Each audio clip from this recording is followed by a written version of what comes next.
น่าศรัทธาญาติโยมปลามาเตียวตังรัดอุ้ยน้องปลาเยอะแยะเลยทางเพศเป็นอนุรักษ์รู้เนาะ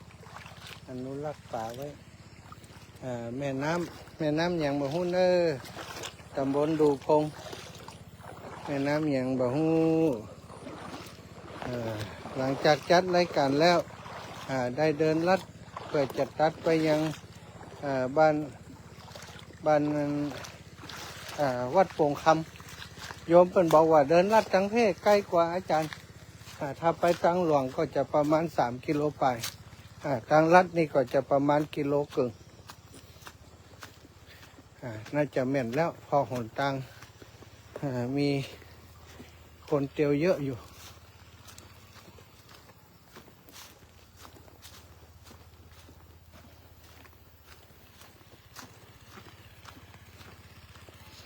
เปิดสูบน้ำใส่สวนน้ำท่าอุดมสมบูรณ์มีการกั้นน้ำไว้เป็นจุดชะลอน้ำอุดมสมบูรณ์ปลาเดินลัดป่าลัดปลาเดินลัดทางเก่าเนาะที่เพิ่นเที่ยวไปหากัน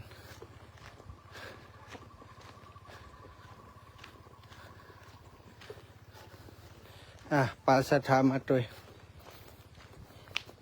เอาตามาโอ้อันนี้ใหม่เลยหัวกระโหลกใหม่ดูดน้ำใส่นา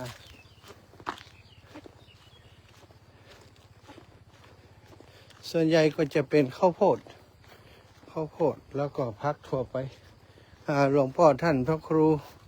สุจินต์นันทธรรมนันทกิจกระทำเปิ่นก่อส่งเสริมเรื่องการท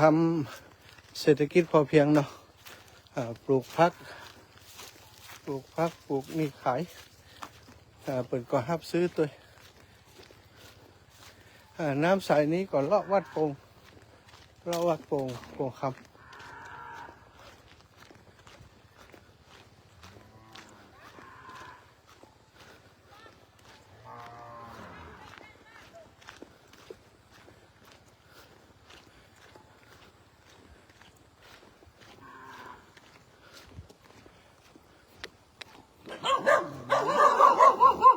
สาธุจะไปวัดโป่งคำ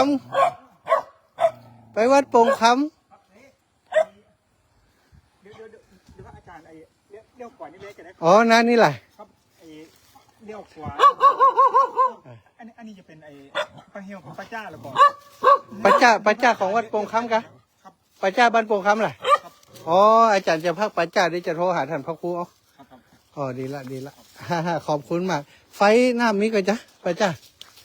ใครดูแลบ้านโป่งบ้านโป่งคำพระเจ้านี่ของพระเจ้าโป่งคำก็อันนี้ของบ้านดูครับอ๋อบ้านดูแหละพระเจ้าโป่งคำก็มีกันเนาะครับพระเจ้าโป่งคำมันบ้านหนึ่งไปบ้านดูกับบ้านดอนบ้านส่งอ๋อ3 หมู่บ้านนะครับอ๋อโอเคเดินไปถึงอย่างที่ผมไปส่งครับ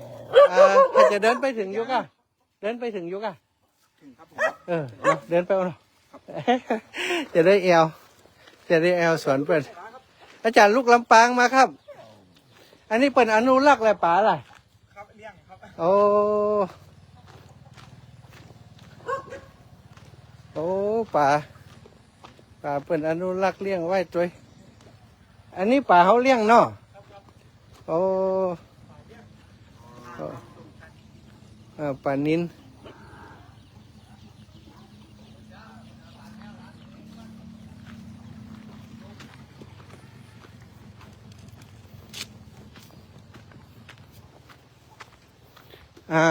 ถึงหนทางแล้วได้มาตังลัดเนี่ยนอนเหมือนกัน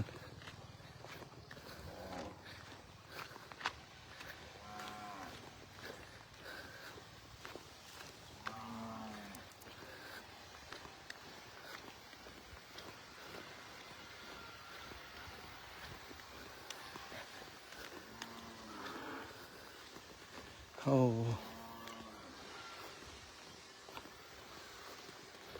น้ำท่าสมบูรณ์มาก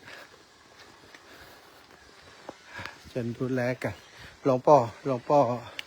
เจ้าคณะอำเภอเปิ่นส่งเสริมตัว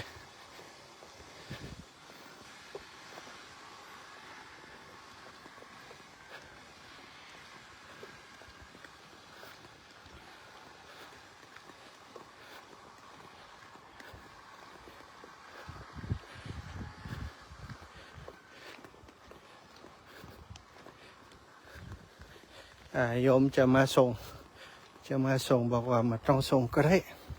เดินไปเพราะยังบักคำจ้ะน่าจะตันอยู่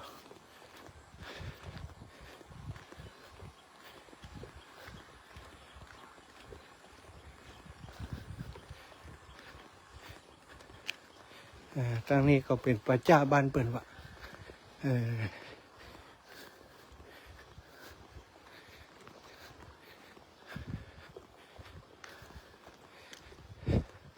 วัดโป่งคำประจ้าบ้านโป่งคำ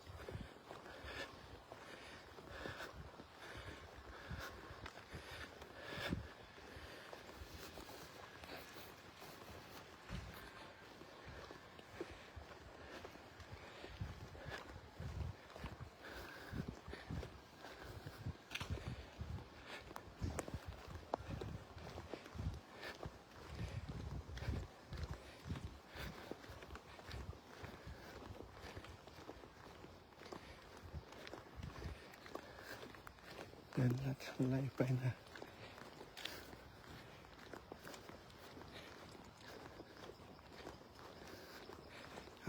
กระท่อมหน้าฮักดีกระต๊อบกระท่อมน้อยไปนะ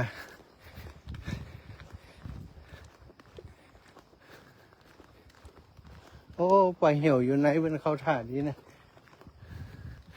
ไปเหี่ยวอยู่ในสุสาน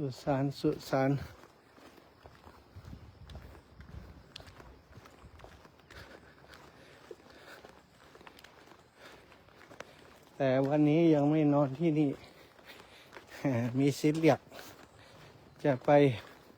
สุสานบ้านโป่งคำก่อน